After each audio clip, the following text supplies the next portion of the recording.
name is William Lewis. I'm a student at Western Governors University in Texas. This is my video presentation for TJP1.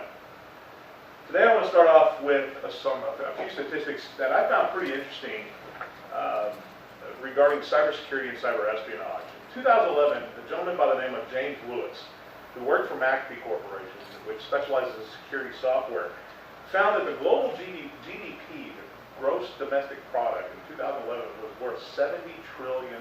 That's worldwide. What I found most astonishing was that the amount of money in losses due to cyber terrorism, cyber espionage, and cyber attacks ranged anywhere between $300 million and $1 trillion. Now the goal of this is to basically, how can companies protect themselves from this type of monetary losses? Well, research is suggesting that when companies who have a proactive approach to data security, whether that be through education of employees, analysis of data flow throughout the network, as well as dynamic computer usage policies, can reduce that cost and still maintain profitability and data access to the employees. So when someone thinks of data breaches, a lot of these agencies come up in the mind of people as to these folks that breach the data. In fact, it's actually 80% of inside employees, people on the inside, that cause the data breaches, according to Levinger in 2002. Now, how can employees be responsible for this? How can we take care of it? Well, there's some key points here. Employee training and responsibility is going to be very key, as well as analysis of the data flow network and the computer usage policies. These are all keys to the success of a company avoiding and possibly mitigating any potential data loss. So what can the employee do? Well, quite simply, keep a clean machine. Bottom line is, companies need to instill a standardized list of installed products. And any product that you want to install, whether that be an application that will help your job, the company should provide that list to you. By providing that list, those are the only applications that should be installed on your computer.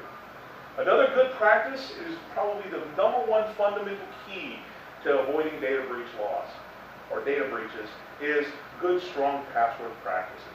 Now, this does include a combination of uppercase, lowercase, numbers, and special characters. A lot of companies today, they are allowing their employees to utilize special characters that they wouldn't have allowed just a couple years ago. But the password also needs to be long. Minimum of 8 characters, and a lot of companies do instill this policy currently right now.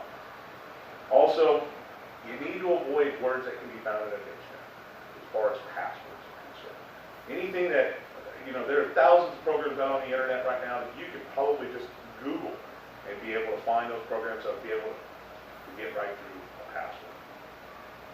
When in doubt, throw it out. If you get an unsolicited email from somebody on the outside, or even somebody that you know that contains a link, you definitely do not want to click on it. You just want to get rid of it. Just throw it away. Okay. Something else, back up your work. It's very important that we protect that data that we have worked so hard on as an employee. You lock your house, right? Well, the thing is that you need a key in order to access the contents of your home. Well, the same thing goes with cybersecurity. You kind of want to have that same mentality. You want to lock your stuff up. You want to keep it as secure as possible. Is it foolproof? No, probably not.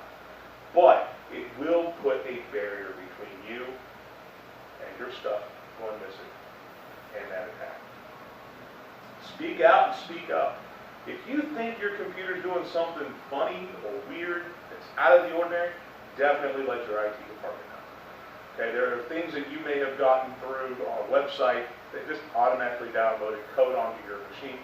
You definitely want to make sure that you notify your IT department. They have tools at their disposal that they can go in and help clean that stuff up. So, analysis of data flow. The analysis of data flow, according to Cisco, that 63% of threats are customized for their threat environment. Meaning, A lot of coders are actually coding programs now that attack that are specific to that company, whether that include usernames, passwords, where they know where that stuff is stored. So, and people are smart thanks to the social media advent.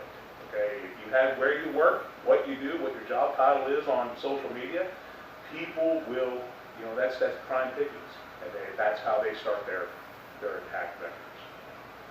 59% of the organizations in the United States believe that they are targets of cyber threats.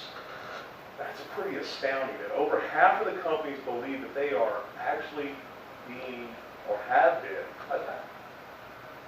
And also, thanks to the computer and internet age, we've seen a 5-fold increase in cyber attacks against the United States government in just 3 short years.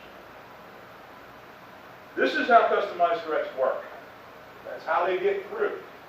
They introduce a vector here. It can pass through any one of these devices that most companies actually have in place. Firewalls, internet intrusion prevention systems, web security, email security, and all it takes is a simple click of a mouse to bring that in, or a USB stick that actually contains that information. And that's why it's incredibly important that companies also provide a security or a guideline or some sort of policy that says, hey, we don't allow your personal USB devices on our network or into our computers. But if you need one, we'll provide one for you. And that's the way companies need to start shifting their mindset. Take the liability off the employee. By taking it off the employee, by bringing in the tools that they want, the company can also help secure themselves to make sure that the personal devices aren't being introduced along with whatever it is that you might have on your system or on that device. Analysis of data flow. Now what this does is this allows network administrators to create a baseline. So we're kind of watching what the normal is for traffic across the network. And that's why it's incredibly important that we sit down and we look at that stuff. And we have the tools at our disposal, so we have to be able to analyze that. Because if we're analyzing it, we see anything out of the ordinary, we can also, it's easier to detect those anomalies. Now, we can discover, isolate, and neutralize those threats if we do happen to see something that's really, really out of the ordinary as network admins and as an IT department. But in order for us to do this, we can utilize hardware and software detection systems. The last slide you saw me say, you saw the little thing that says IPS. Well, that's the intrusion prevention system. It basically stops the attack right before it even gets into the company, into the network. But we can also use intrusion detection systems. Intrusion detection systems are things that might have gotten through there, but that actually will detect that anomaly and be able to alert the IT. According to Simplex IT, they had done a study. In order for strong computer use policies to be in place, they have to clearly state what is and what isn't allowed on the network, especially on company-provided equipment. Now, a lot of companies are going to bring your own device, kind of a work group thing.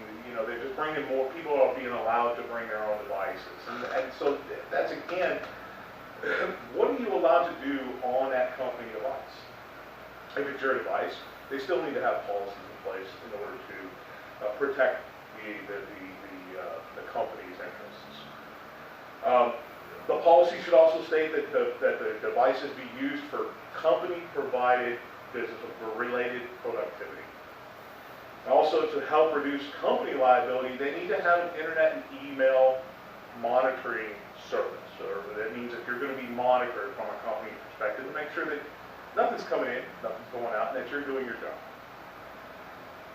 It also should state that there should be a prohibited use of social media, streaming media, and personal email checking while on company property or company provided equipment. And it's incredibly important because those individuals that might be checking their social media may end up clicking a link, and we go back to the employee's responsibility. They don't click the links that are from the outside. Portable storage media such as personal USB thumb devices and external hard drives, they need to have that policy in place. Don't bring your stuff in. You're opening the company up to potential attacks because you don't know what your computer might have. You don't know what you've served. You don't know what kind of protection that your system has, even though you might believe that you do have enough. It may not be enough for your company. So in summary, you want to use strong passwords. You want to use alphanumerics and special characters in your password. You want to make it you want to make sure it's at a minimum of 8 characters, even longer if you can. You want to avoid sharing your password with anybody. Doesn't matter if it's your boss or anything like that. They can contact your IT department and they can change that password for you if they need to get into your system under your credentials. Practice safe web surfing. I can't stress this enough. The internet is a strange, dark, crazy place. And there are a lot of things out there that can hurt company computers. What you do on your time is yours. That's for you. But companies in business to make money. And so therefore, any downtime or any loss of time because of poor web surfing habits, that cuts into the profit of the company. Also, make sure you stay very focused on business-related activities only. You don't want to go out looking at YouTube or any of these plethora of websites that could potentially open up the company with security issues. Be vigilant of those threats. Again, email, don't click a link. Also, you want to make sure that you have proactive policies and behaviors in order to limit the exposure to the company. And that's incredibly important for you as an employee to make sure you're mindful. Now at this time, I'm going to go ahead and take a few questions. If you guys have any questions for me, I'll be glad to go over those. Okay, you stated earlier that we shouldn't click on any social media links. Now, does that include people that we know personally? Yes, it's more importantly that you don't click on people, especially in the workplace, about clicking links from social media. The reason is you don't know if their computer's been hacked, you don't know if their profile's been hacked. You don't know what kind of dangerous item might be lurking on their profile thing. So you don't want to bring that into the company's environment. Again, it could open up a lot of security holes for that. What do I do if I suspect that I'm being a target to data? First thing you want to do is you want to notify your IT department as quickly as possible. They can go in and they can actually neutralize the threat a little bit. Isolate that threat. That's the key thing to anything. If the IT department tells you to go ahead and disconnect your computer from the internet, please do so. It might, if you can, safely, obviously. But the key thing is notify, speak up, speak out, and let them know that, hey, there's something going on here, and I believe that I might be the target. And then we can go in and actually neutralize, isolate and neutralize that potential threat, and then go back and look at and see what there was any damage. What type of network tools do so I can protect it? Well, there's a lot of tools at the for the information technology department. One of those is, again, I mentioned it earlier, was the internet or the intrusion prevention system. This notifies the company that something is trying to get into the network that shouldn't be. We didn't initiate it from the inside. It's trying to get in from the outside. We want to make sure that we know about that. The other thing that we can also do is intrusion detection system. Now that system is designed kind of similar to a firewall system, but what it does is it's actually a little bit smarter than that. What it does is it lets the IT department know, hey, something's on the network at this point. It was able to bypass what you had on the outside. It's inside the network, and that's how we can go in and actually neutralize and isolate and neutralize that potential issue. Bottom line is, try to do everything in your power through safe practices, through safe web surfing, to try to not enter that into the company network. I want to thank you guys for your time today. Again, my name is William Lewis. This is my video presentation for TJP1 for Web